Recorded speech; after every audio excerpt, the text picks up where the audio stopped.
everyone, so thanks for joining me again. You'll notice that I'm wearing a new corset. I finally invested in a really good quality waist training corset to replace the front lacing one that I had a few months ago, but I'm still breaking it in, so it's going to be another month or so before I'll be able to do a review on it, but I'm looking forward to doing that. This video though is a little bit different. This is another hair video because I've been getting a lot of requests for another hair video in the past few months actually, and this is going to be a small tutorial on the nature of hair and the things you can do to help your hair grow longer and healthier. So first of all, let's go through the hair growth phases. So I have a white ribbon here that you can see, and imagine that this is a hair and my hand is the scalp. So the first stage is anagen, and that is when the hair is actively growing. The follicle inside your scalp is active and it's letting the hair grow and grow and grow and grow, and the length of this term is dependent on your genetics and also dependent on your nutrition. I'll get into that a little bit more later. And then the next stage is a transitional phase where it stops growing but it hasn't come out of the scalp yet. This is called catagen.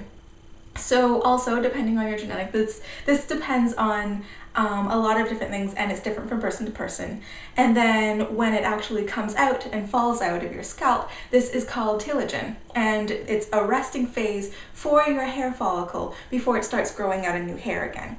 So the longest phase is usually anagen for all types of people, unless there's something wrong or you're going through some sort of chemotherapy or there's some sort of imbalance in your body that's not healthy. So how long your hair will grow depends on how fast the hair is growing itself, at a monthly rate or whatever, and also how long the anagen phase is. And this is based on your nutrition, your genes, a lot of different things, a lot of different factors that I'll go into later.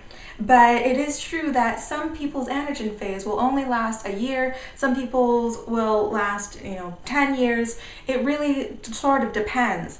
And so it is unfortunate to say that if you can't get your hair past shoulder length, there's not a whole lot you can do to make your hair actually grow longer, because that's what your anagen phase dictates, that how long your hair is going to grow. You can't really make your anagen phase change to be a longer phase. So some other qualities of hair.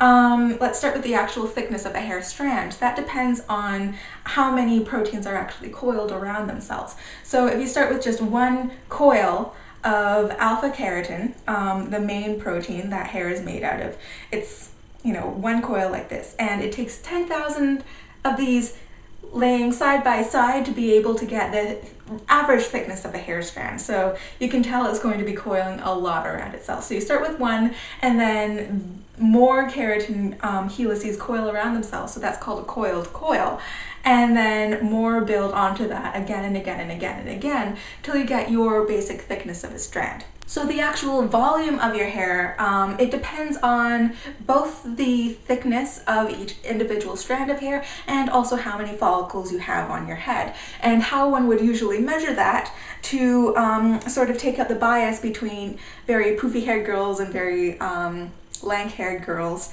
is to measure the circumference of your ponytail. So just put it like that and wrap your measuring tape around it and measure the circumference of your ponytail. If you have a very large circumference, that's thought to be a very large volume of hair. If you have a small circumference, that's a small volume of hair. Unfortunately, if you weren't born with a lot of hair follicles on your scalp, there's not a whole lot you can do about that.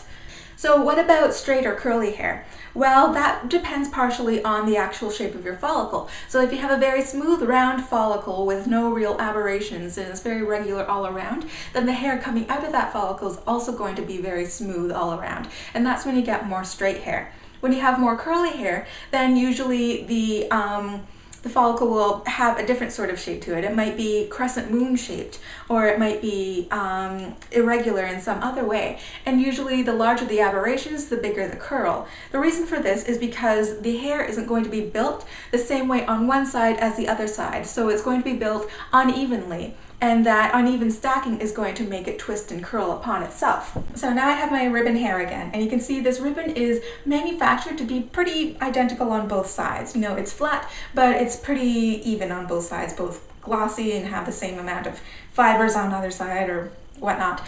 But look at what happens when I take some scissors and I'm just going to rub it on one side of the ribbon. I'm going to make an aberration. I'm going to strip it on one side to make both sides of the ribbon different. Oh, I just broke it. But you can see my point. It becomes curly because you have a different amount of tension on one side to the other. So it's not equal anymore, so it's going to twist upon itself. And that's what happens when your hair is growing out of the follicle, not even all around.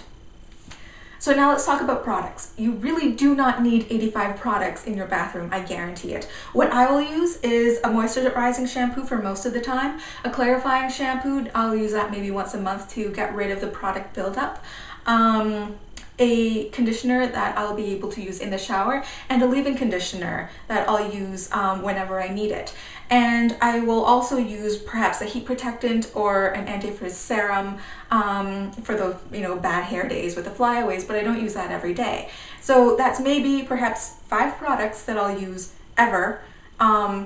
And you really don't need everything else. All you're doing when you're, using product after product after product in your hair, you might have a good hair day for, 1 day or 2 days using that product, but you're just building all that gunk up on your hair and you're just choking it, and it's not going to look good. And that's why you need the clarifying shampoos, which, strip your hair if you use it too often. So you can see it's a vicious cycle. So the less you play with your hair and, throw stuff onto it, the more healthy it's going to be overall. Another really important thing is to stop damaging your hair, stop abusing it. Just sort of let it do its own thing, let it be its natural form.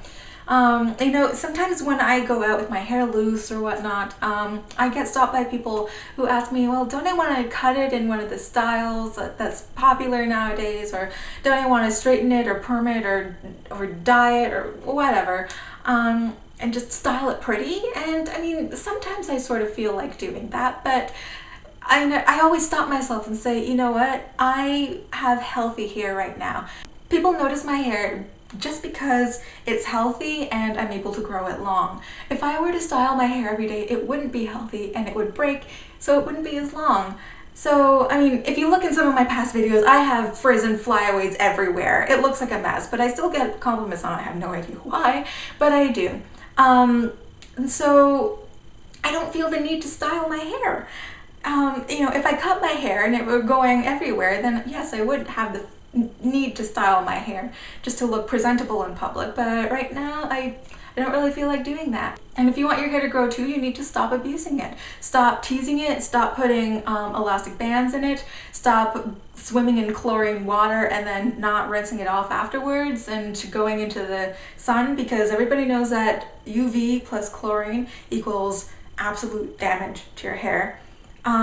You need to stop dyeing it. You need to stop chemically straightening and perming it, because that also causes the disulfide bonds in your hair to come apart and then they're unnaturally put together again. And that's what makes it brittle and thin and easily breakable.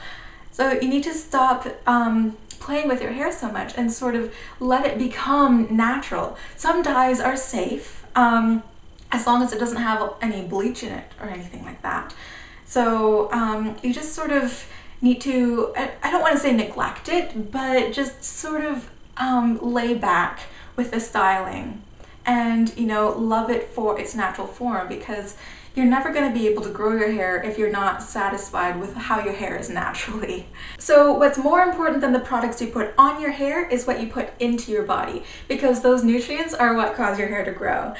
Hair growth is a non-essential bodily process, meaning, it doesn't have the same sort of vital necessity as, keeping your brain firing and keeping your heart pumping and keeping your kidneys purifying. Those are all essential processes. Hair growth, not so much anymore, because, we gotta have clothes to keep ourselves warm and whatnot. So you need to have a good diet full of vitamins, minerals, essential fatty acids, protein especially. to be able to get your hair to grow. All those vitamins and minerals and all those things that I had mentioned before, those are going to go to all of your other organs first to nurture your body and help you get healthy, and any surplus will go to your hair. So you can understand you need more than, just your daily multivitamin to get that really lively glow in your skin and your hair and your nails and your entire body, because everything goes to the essential organs first and then everything else comes after. So what do some people eat to have their hair grow optimally? Well, hair is mostly keratin, and keratin is a protein. The amino acids that make up keratin are mostly glycine, cysteine, and alanine. All three of those amino acids, fortunately, are non-essential, which means your body, if you're not taking in enough of those amino acids, then you can at least take in other foods that have the building blocks to be able to make those amino acids themselves. But you still need to take in those extra nutrients, those building blocks, to make those amino acids anyway. Fortunately, again, all three of those amino acids are found in a lot of cruciferous vegetables. So a little bit of trivia for you: broccoli, cabbage, Brussels sprouts, cauliflower, mustard, all those are cruciferous vegetables. They're all related to each other, if you can believe it or not. And they all have a lot of sulfur in it as well, which cysteine needs to build itself, because that is actually what strengthens the hair. There's a lot of disulfide bonds that are linking it together. So eating your greens and eating your veggies, excellent for your hair. So some other foods or nutrients that are really good for your hair, well, if you want more sulfur in your body, then you can have sulfurous vegetables such as leeks, onions, garlic. All of those are really good for your hair. You might not smell that great, but at least you'll have awesome hair. Also, if you want some monounsaturated fatty acids, go for your fish oil, or if you're a vegetarian, go for linseed or flaxseed oil. That's also really good. You can also have some coconut oil for your saturated fats, and believe it or not, you do need a little bit of saturated fats for your body to function properly. Some minerals that are really good for your hair: you need B6 to be able to make cysteine, so get a lot of B vitamins and C vitamins as well. Also, magnesium is also very good for your hair. Adding magnesium to your hair kind of helps with the flyaways of it. And usually when you're taking magnesium, you also need calcium, zinc, and vitamin D, because those four minerals, they all sort of are in a balance in your body. So if you take calcium, magnesium with vitamin D and zinc, you can actually get a multivitamin with all four of those together in the proper quantities. That's really good for your body. Okay, so I have to be very careful about what I say here, because I don't want anybody to think that you need to go on a low-calorie diet to get healthy hair. You need to have a diet that's full of healthy foods with vitamins and nutrients in it. Do not crash diet. It doesn't matter if you were having, burgers and fries every single day before. You can still have your burgers and fries, just have a multivitamin and have a salad, and pump up the nutrient levels. Do not just stop eating whatsoever, because that is one of the number one reasons for hair loss, because you're just stopping all the nutrient intake in your body, and your body's going to freak out. It's going to start saving all of its nutrients for its vital organs, and no nutrients are going to be left over for your hair or your skin, and then it'll begin to look awful. So do not crash diet. So another thing I need to talk about is hormones. So if you've ever noticed that guys who have long hair, they tend to have the most gorgeous hair in the world. It's thick, it's lively, it's glossy, every day's a good hair day for them. That's because they have a lot of testosterone. And what testosterone does, it not only promotes the growth of hair so that it grows faster and more healthy, but it also promotes the growth or the production of sebum and natural oils, so that the hair is more protected, and so it stays healthier, and it's moisturized, so it's not going to be as prone to breakage. A lot of pregnant women will also find that their hair will start growing faster and thicker and more glossy while they're pregnant, and then after they have their child and the surge of hormones drop, then their hair will actually start to fall out and resume its natural growth levels. So do be careful of that. Also, anything that will affect your hormone levels, so menopause, or if you're taking any sort of HRT to help you with the menopause symptoms, those will actually affect your hair growth. Contraception, if you're taking the pill or the patch or the shot or whatever, the imbalance of progesterone and estrogen in your body compared to other hormones is going to affect your hair growth possibly. And especially if you're going from male to female or female to male with hormone therapy, that may affect your hair growth. Not just in certain secondary areas, but also on your head, everywhere. So do be aware of that. Also, be careful of things that can affect your hormone levels. I'm not going to really address the controversy of eating soy or anything like that because I don't know how true that is. But definitely stress, taking drugs, recreational drugs, or even just smoking. Those can lower your hormone levels and get your body all out of whack, and that can stop your hair growth. So just you need to sort of look after your health all around. So as you can see, there is not really one magic bullet on how to get your hair to grow longer. You need to take care of your health all around and make sure that your body is functioning optimally so that your hair can grow optimally as well. So I hope this was helpful. If you have any questions, please post them in the comment below, or if there are any other long-haired girls or guys out there who have any other tips in protecting your hair or helping them grow optimally, I would love to hear them too. I will talk to you guys later. Bye. That's because guys have a lot of testosterone, and testosterone